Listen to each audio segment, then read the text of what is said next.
This is from VERU, and back in August, on August 17th, I put out a tweet that mentioned that we got the largest trade in at least 8 years. At the time, that was the data set that I had. It's actually going back further than that, but it came in at the high. Here's the chart for it. It was 801,000 shares at 23.78. This is the top ranked trade in its entire data set as of now, going back to 2008, and of course as of the time when I put the tweet out. And this came on the heels of a really substantial move. You can see that in the week the month or so leading into that, price had declined steadily. We saw a 1 million share trade here at 12.34, which was pretty big for VERU, and VERU doesn't trade that often, at least not with size. And then price fell into the $10 range here and shot up. It went up almost 2.5 times from 10-ish to 23.78, which is when this very large trade registered.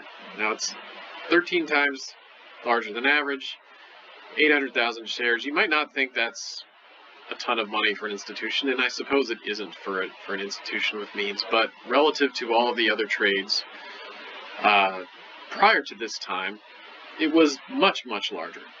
So this is an example of a trade that isn't a billion-dollar trade. It's much, much smaller, but relative to the size of all of the other trades for this particular stock, it's quite large. And you can see here that it came in right at the high of the day, and this happened to be a multi-year high. I think I posted that it hasn't traded this high since 1992.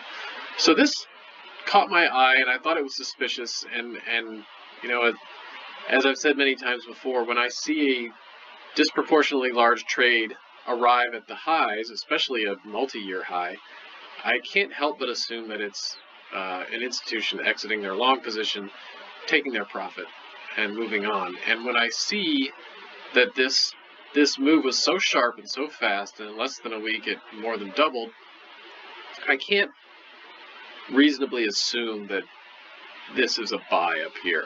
It just doesn't compute for me, and it doesn't mean that it will never happen that way, but when you see a move of this magnitude in this short period of time, it makes sense for institutions to take profits off of that.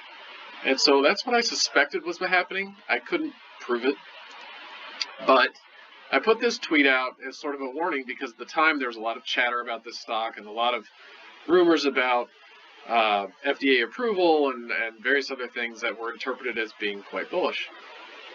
And of course, you did get that bullish move here. If you look then at the next day, you can see that that print came in right here. And as soon as the market opened, it started to decline. It just, I think I said something about right out of the chute. So it came out 15% lower here shortly after the open. Actually, it was down here when I posted this, and I think I actually posted another tweet in between suggesting that it was a sell because we saw that initial reaction down the next day, or right at the open, I should say.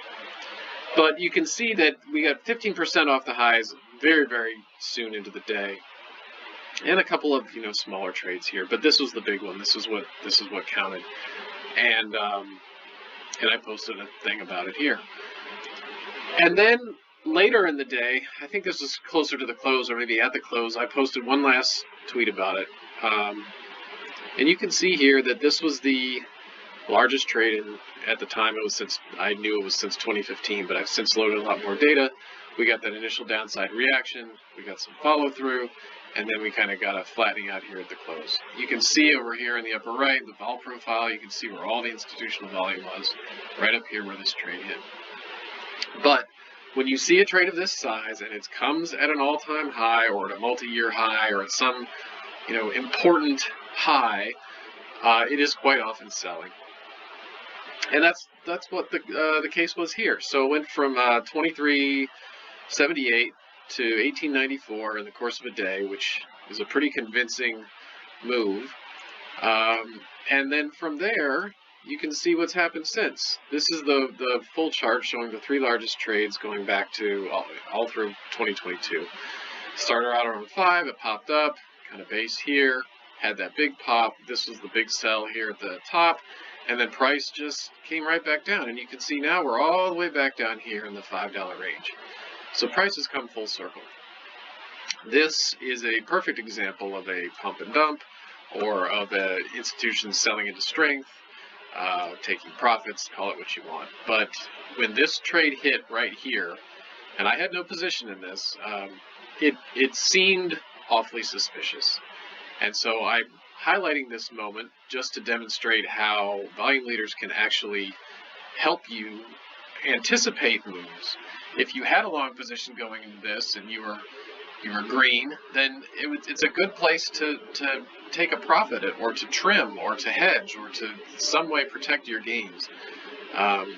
This doesn't mean you have to jump in with a short position or buy a bunch of puts or whatever. It just means that in this particular case, it was a really good signal to exit longs if you were long. And of course, if you want to take a short, that would sometimes work too, but that's a little bit more risky, because in the event that there's overshoot and it continues up a little further, then you're going to be, you might take a little heat on your short position. But anyway, that's all I wanted to share. If you have questions, find me in the comments, send me a DM. Email is info@volumeleaders.com. Thanks, guys. Bye.